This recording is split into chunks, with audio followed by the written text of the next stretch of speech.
Hello everyone, guess who's back? It's me, your favorite booktuber.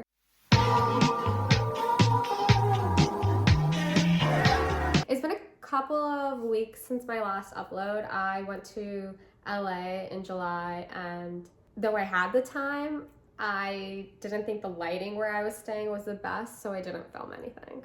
But I'm excited to be back. Booker was announced yesterday. I'm gonna do the same thing as I did for International Booker. The goal is to read all 13 books before the short list is announced on September 6th. It's a lot of pressure, you know, like I've been traveling, I probably have more travel plans. Sometimes I don't feel like reading, you know. Somehow we're gonna try to make this happen. There will be individual reviews for every single book and vlogs because Booker Baby is back. If you want a brief little summary on my thoughts on the long list, I don't love it. And there were a few books that I wanted to see on it that didn't make it, and now I'm really upset because I was telling myself I was only going to read them if they were on the long list, but now they're not, and now I'm like, oh my god, I should just read those books. Yeah, lots to talk about, but that's not why you guys are here. You guys want to hear the wrap up for, what month was it? June. I read 10 books. The first thing that I read was a classic. It was Liza of Lamberth by Somerset Maugham. So as we all know, he came back on the map because Emma Chamberlain shouted him out on her podcast, I think, for saying something about how her favorite book is The Razor's Edge by him. So yes, I did get that. I haven't read it yet, but I will. And somehow I was like in the bookstore and I saw this, and it has 3 of his novels in it, and it was only $9.99, and I was like, wow, that's a steal. Like one book is $3. And I love how like large it is, and I feel like I'm back in school and like really like studying something very intensely, but whatever, tangent aside. So the first one in this book is Liza of Lamberth. This was Somerset Maugham's debut novel. He wrote it when he was actually studying to be a doctor, and it was like in his final year or whatever. He was working in a working class area of London, and the novel centers around this one girl named Liza. I said the name wrong. It's Liza. So Liza is quite well known in her neighborhood. This is a very tight-knit community. Everyone loves her. She's just a delight. She's beautiful. She's fun. She is incredible. She's the neighborhood's darling. Suitors are coming her way, and she's kind of at her prime, I think. She's like 17, 18 years old. She has the world at her feet. She could go in any direction, but like none of these boys are cutting it for her until a new guy moves into town, and this guy and her sparks, fireworks, instant connection, energy. It is all there. The only thing, the problem, Mans is married and also like 40, but hot. And so they enter into this affair, and it starts off strong, right? Because it's London in the summer. They can walk about, they go to the park, they're sitting, they're talking forever. But obviously there is also this air of like secrecy, and they're like, oh my god, we might get caught. And that makes it more like salacious and exciting for them, but also nerve-wracking. So then as time goes by, we kind of see how Liza's reputation is altered by this decision, by her entering into an affair. And everyone really turns on her. Like, you already know how this story is going to end. However, I do think it's really interesting how Liza is, though she does something immoral by the standards of her time, entering into an affair with a married man, she is the one who faces repercussions. Married man is chilling, no one bothers him. And it is very interesting to see, though, how she is doing one immoral thing, but still everything else in her life, she's very moral and just. And she does believe in like right and wrong. She won't allow the married man to leave his family. Like, she is sticking by her own code of moral ethics. So it was like really fun, quick to read. At first, my initial thoughts after reading it was like, I don't really think there's a point to read it. Like, you don't really need to read this, guys. Like, only read it if you're interested in reading the entirety of his work, or you're writing a paper about the time, like, or you have a Friday to read it in 4 to 5 hours on a Friday night. I did like it. What I think he excelled at is there's some really great like one-liners, but more importantly, he really like tapped into the community he was in. And the novel is very violent. There's a lot of violence. there is like woman on woman violence, man on woman violence, like violence everywhere, which was surprising for me. I wasn't expecting us to get that in the weeds with the violence, but there you go. Those are my thoughts. Sweet Days of Discipline by Fleur Jaeggy. Guys, this is so good. I think, word on the street, this might be her masterpiece potentially, but context. I did already speak about this in my mid-year wrap-up, but we're gonna do it again. In this very slim little novella, we have an incredibly atmospheric world where each sentence is so perfect. Very cutting, biting language. It feels very icy. Do you get what I'm saying? Like, this is very atmospheric, and it's so atmospheric that it deserves a reread.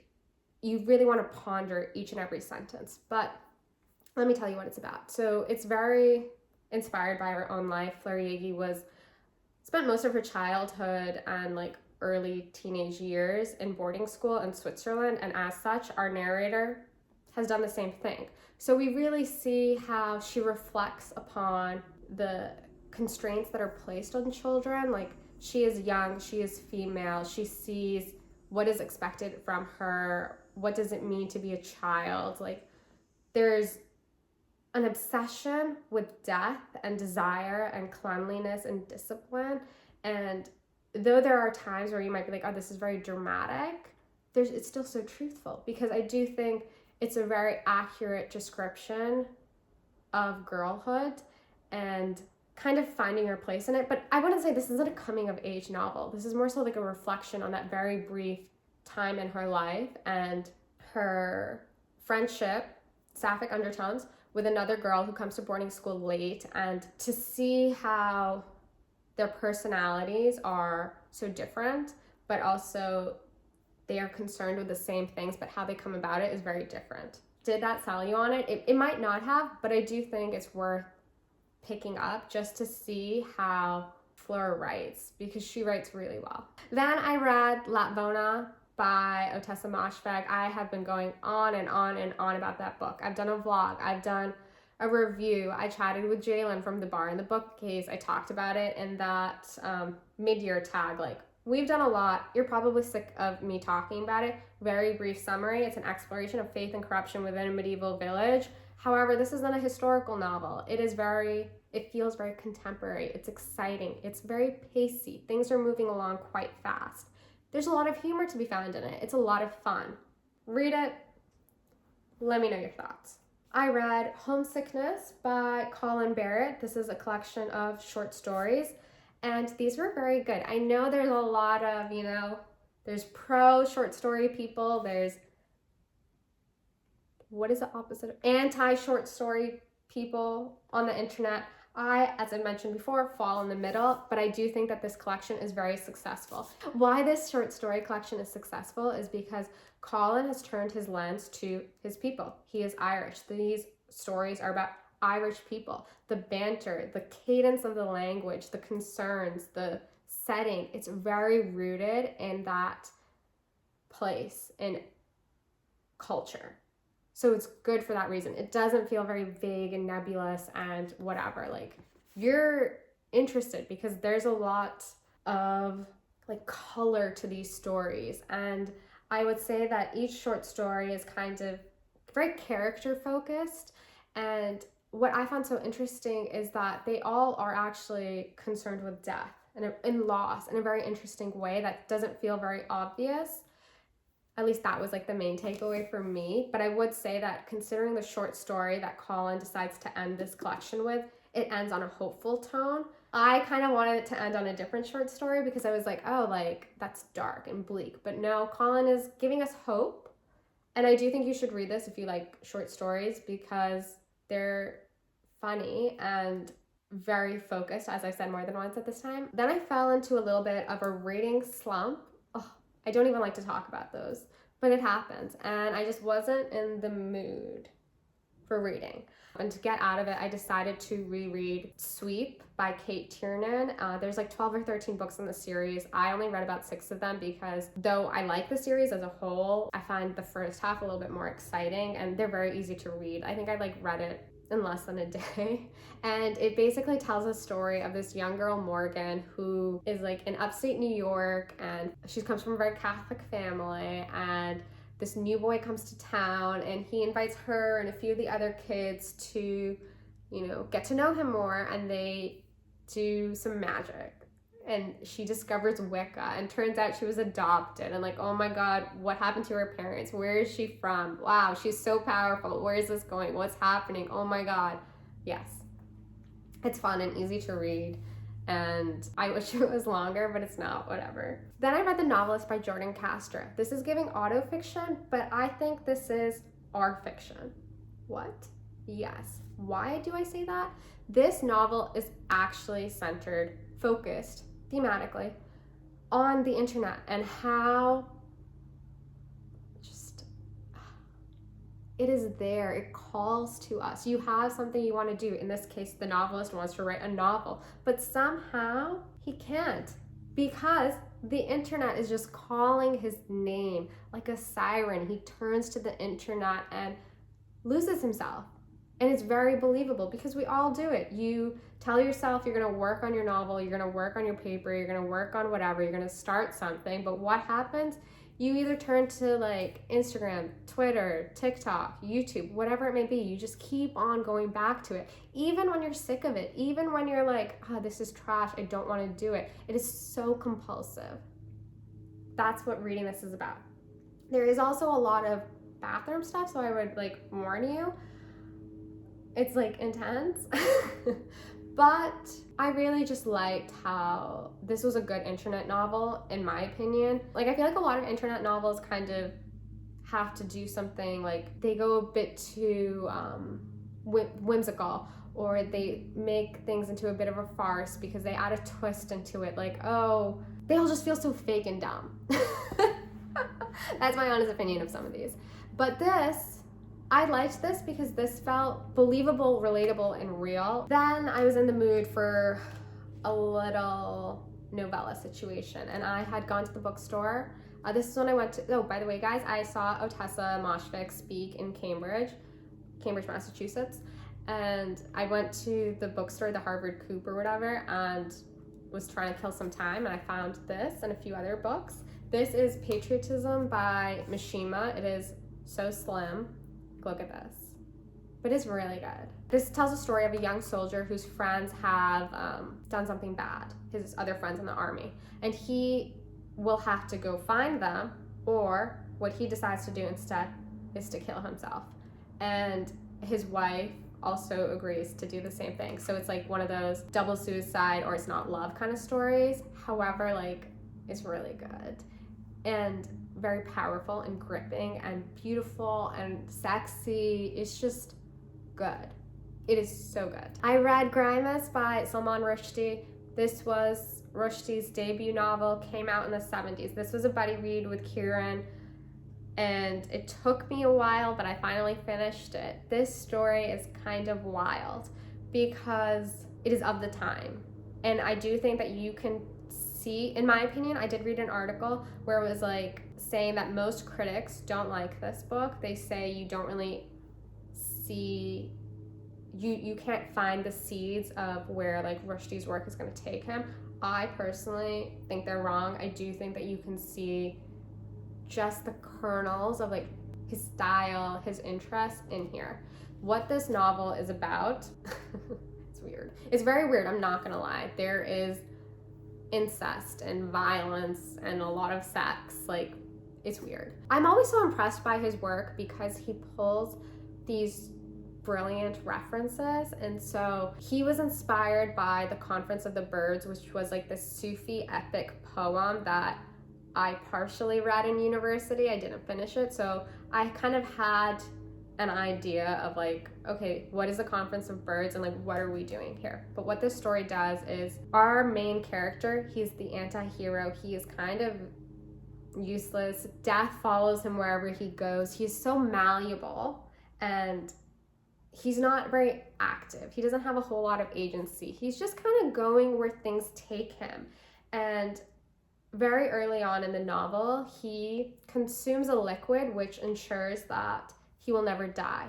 There is like a potion, a counter potion kind of thing that would bring him back to death or whatever, but it's lost. So he has to go on a hunt to find it, but more importantly, he actually wants to find his sister because she also consumed the same life prolonging potion. And he ends up on the island of Goff, Kaf, or K, like whatever. It's supposed to be like the Arabic letter, and there's a lot of like bastardizing of things and ideas in this book. It's a hard one to talk about. I think I wrote notes. Though the reading experience of this novel was interesting, there were a lot of like what the fuck moments. Like me and Kiran would literally just be like, what's happening here? It's very experimental in terms of content, I would say, and it's not as masterful or like perfect as some of his other work. I don't think everyone needs to read it. If you have a love for his work, give it a go, but I do think you need like a very open mind while reading it, keeping in mind, you know, this was written in the 70s, and there's something like intellectual happening here and how he has manipulated the themes and premise of the Conference of the Birds to kind of give us his impression of the form of literature and like the novel, and how he's playing with that and pulling from something so rooted in time and place. That's where I'm gonna end this. That's what I'm gonna leave you with. Oh no, I read one more book, but I didn't read it. I listened to it on audio. As you guys know, I had previously mentioned how I was gonna reread Ottessa Moshfegh's work in anticipation for the new. I did not. I read McGlew. I read half of Homesickness, and then for whatever reason, I decided to listen to My Year of Rest and Relaxation on audio, and this was my first time returning to that work since it was published. So it's been a couple of years, and the story gets a lot of attention. Go on TikTok, search it. You have a lot of hot takes on the book.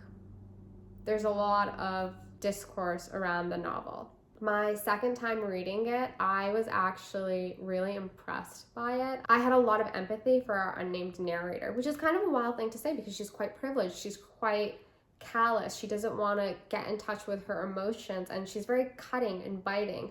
However, when you look at her and you look at Riva, who is her best friend, and they've both experienced major losses, you're able to see that Riva, who really falls into those emotions, who really gets very emotional, but also like it's a bit of a farce. She's playing an act. She's falling into the script around grief and the things to say, whereas our narrator doesn't want to touch those emotions because her core wound is that like she was never really loved, essentially, and her parents were taken from her by death. And I just had a lot of empathy, which surprised me because I don't remember if I had that same empathy the first time around. I do know that I found it very compulsive, and I like identified with some of the emotions addressed. But this time around, I was like, I thought it was a very like masterful story. I think there's a lot of nuance to be found in there, and I also really enjoyed the art world commentary. Anyways, that was the reading. I read a lot of things. The July wrap up will be coming up literally like just around the corner. So keep an eye out for that. Let me know what you guys are reading. Feel free to like, comment, subscribe. You know the situation. I will see you guys later.